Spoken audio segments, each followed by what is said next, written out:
Joining us now, former VA Secretary. He is a U.S. Air Force Reserve Colonel. He's Robert Wilkie. Robert, it's good to see you. It's great to have you back on. You served as Assistant Secretary of Defense under President George W. Bush.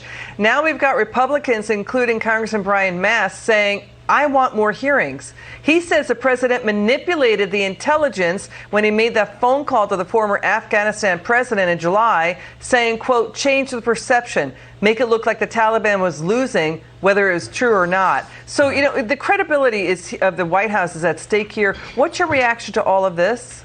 Well, Liz, more importantly for me, I was the Undersecretary of Defense for General Mattis and was in on planning scenarios across the globe.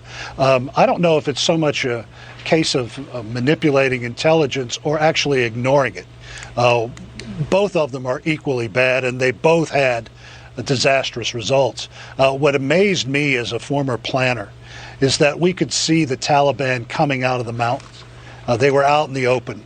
And yet the Biden administration went ahead with its plans to remove the military, the one barrier between the Taliban and our citizens and those Afghans who helped us. As they were moving out in the open, they removed the air power, which would have deterred them. One of the things that I think you've heard often today is that they were deathly afraid of President Trump. I mean, he'd taken out the world's #1 terrorist. He'd gone after Hezbollah in Syria, including its Russian mercenaries. And they understood what the consequences would be if they violated the terms of the agreement. And what was so disturbing in the last 2 days was to hear the Secretary of State blame a prior administration that hasn't been in office for 8 months for the actions on the ground. Irresponsible. I think Congressman Mast is absolutely right. This shows a complete lack of understanding of how to handle an emergency and how to protect American citizens. Yeah, well, you know, the Secretary of State claiming that they inherited no plan when the UN, the United Nations Security Council, had approved unanimously the Trump Doha plan, the exit plan for Afghanistan. That means China, Russia, and other countries had signed off on the plan. Unclear why the Secretary of State claims the White House inherited no plan. Let's listen to Congressman Mast here. He's talking about the families of the 13 service members killed. Watch this.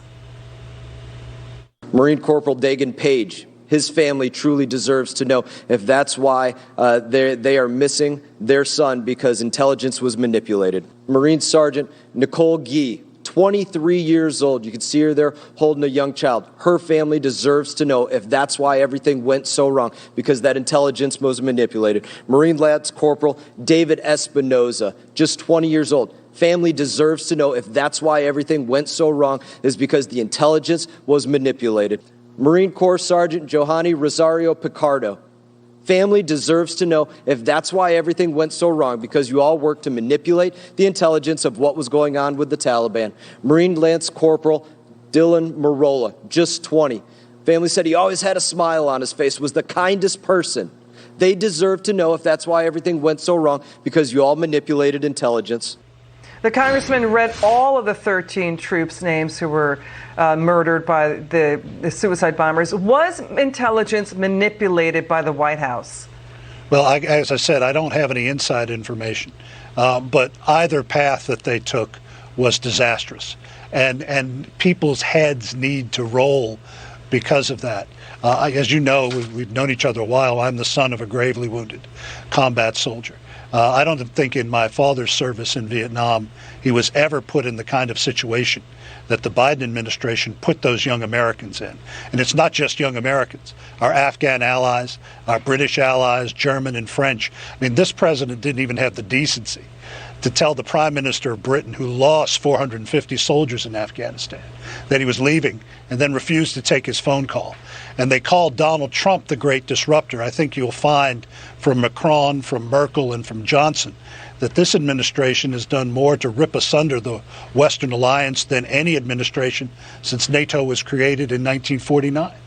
Colonel, final 10 seconds. How concerned are you? Final word.